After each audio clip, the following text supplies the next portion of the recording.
क्या आपको पता है कि पहाड़ों की गोद में बसा एक छोटा सा राज्य, जो अब तक सिर्फ अपनी खूबसूरती और बारिश के लिए मशहूर था, अब देश को ऊर्जा के रास्ते पर आत्मनिर्भर बनाने की ओर पहला कदम बढ़ा चुका है? जी हां, हम बात कर रहे हैं भारत के पूर्वोत्तर राज्य मेघालय की, जहां हाल ही में प्राकृतिक गैस का ऐसा खजाना मिला है जिसने सिर्फ वैज्ञानिकों को नहीं बल्कि पूरे देश को हैरान कर दिया है। जरा सोचिए, वो जगह जहां सुबह की पहली किरण बादलों की चादर को चीरते हुए पहाड़ों को जगाती है, जहां दूर दूर तक फैले जंगलों में हरियाली सांस लेती है, वहां की मिट्टी के नीचे अगर कोई ऐसी चीज हो जो लाखों घरों को रोशन कर सकती हो, तो क्या वो किसी चमत्कार से कम होगी? लेकिन यह चमत्कार अब सिर्फ कल्पना नहीं रहा, बल्कि हकीकत बन चुका है। कहानी शुरू होती है कुछ साल पहले, जब मेघालय विधानसभा में कांग्रेस विधायक हिमालय मुक्तान शांगपलियांग ने एक ऐसा बयान दिया जिसे सुनकर बहुतों को विश्वास ही नहीं हुआ। उन्होंने कहा कि उनके क्षेत्र के कुछ गांवों की मिट्टी से तेल जैसा कोई पदार्थ बाहर निकल रहा है। अब भारत जैसे देश में जहां अफवाहें आम होती हैं, वहां किसी को यह बात गंभीर नहीं लगी। लेकिन जब गांव वालों ने वीडियो रिकॉर्ड करके सोशल मीडिया पर डाला और यह साफ दिखा कि मिट्टी से सचमुच गैस निकल रही है, तो सरकार और वैज्ञानिक संस्थाएं चौकन्नी हो गईं।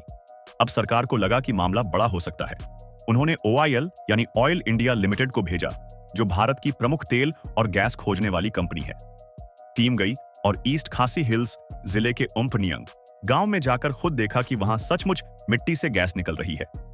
उन्होंने उस गैस का सैंपल लिया और असम के डुलियाजान रिसर्च सेंटर में भेजा। जांच में जो सामने आया, उसने सबको चौंका दिया।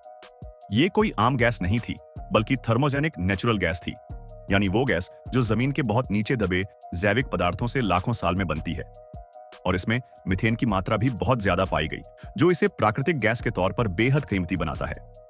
अब सोचिए, इस छोटी सी शुरुआत ने क्या इशारा किया? ये कि मेघालय के नीचे एक बड़ा गैस भंडार हो सकता है, और हो सकता है कि ये इलाका भारत के सबसे समृद्ध ऊर्जा क्षेत्रों में से एक बन जाए। और हां, यह भी याद रखिए कि मेघालय का यह क्षेत्र बांग्लादेश की सीमा के बहुत नजदीक है, और बांग्लादेश में छातक गैस फील्ड पहले से मौजूद है, यानी भूगर्भिक रूप से यह पूरी पट्टी गैस के लिए अनुकूल हो सकती है। अब जरा इस खोज का अर्थ समझिए। यह सिर्फ वैज्ञानिक खोज नहीं है, यह एक आर्थिक क्रांति की शुरुआत हो सकती है। भारत हर साल अरबों डॉलर खर्च करता है विदेशी तेल और गैस खरीदने में। अगर मेघालय जैसे राज्य प्राकृतिक गैस खुद उत्पादित करने लगे, तो सोचिए देश की कितनी बड़ी बचत होगी। और सिर्फ बचत ही नहीं, ये हमें आत्मनिर्भर भारत की दिशा में ले जाएगा। लेकिन बात यहीं खत्म नहीं होती। साल 2022 में केंद्र सरकार ने ऐलान किया कि पूर्वोत्तर भारत के सभी राज्यों में तेल और गैस की खोज की जाएगी, और इसके लिए एक बड़ा नेटवर्क तैयार किया जा रहा है, जिसे कहते हैं इंद्रधनुष गैस ग्रिड लिमिटेड, IGGL। इसका मकसद है पूरे पूर्वोत्तर भारत में पाइपलाइनों के जरिए गैस पहुंचाना, चाहे वो सिलचर हो, अगरतला हो या शिलांग। अब आप कहेंगे कि इससे आम आदमी को क्या फायदा?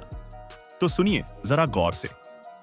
जब किसी राज्य में ऊर्जा का उत्पादन शुरू होता है, तो सिर्फ सरकार को राजस्व नहीं मिलता, बल्कि हजारों लोगों को रोजगार भी मिलता है।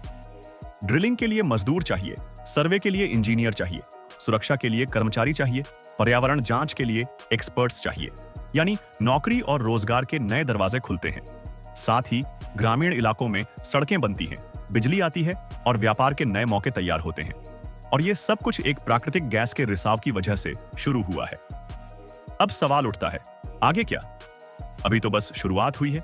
उम्फनियंग गांव के अलावा 2 और जगहों, तिलसोरा A और B और उमसोपियंग में भी गैस के संकेत मिले हैं। ऑयल इंडिया अब इन जगहों पर एक्सप्लोरेटरी ड्रिलिंग शुरू करने की तैयारी कर रहा है। यह प्रक्रिया आसान नहीं होती। सबसे पहले पूरे इलाके का 3D सीस्मिक सर्वे होगा, ताकि पता चल सके कि गैस कितनी गहराई पर है और किस दिशा में फैली हुई है। फिर एक्सप्लोरेटरी ड्रिलिंग, यानी जमीन को गहराई तक खोदकर यह देखा जाएगा कि वहां वाकई गैस का भंडार है या नहीं।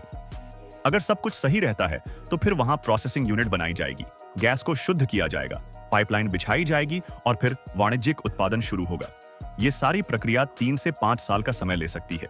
लेकिन जब यह पूरी होगी, तो मेघालय न सिर्फ एक पर्यटक राज्य रहेगा, बल्कि एक ऊर्जा राज्य भी कहलाएगा। अगर आपको इस वीडियो ने कुछ नया सिखाया, तो हमारे चैनल को जरूर सब्सक्राइब करें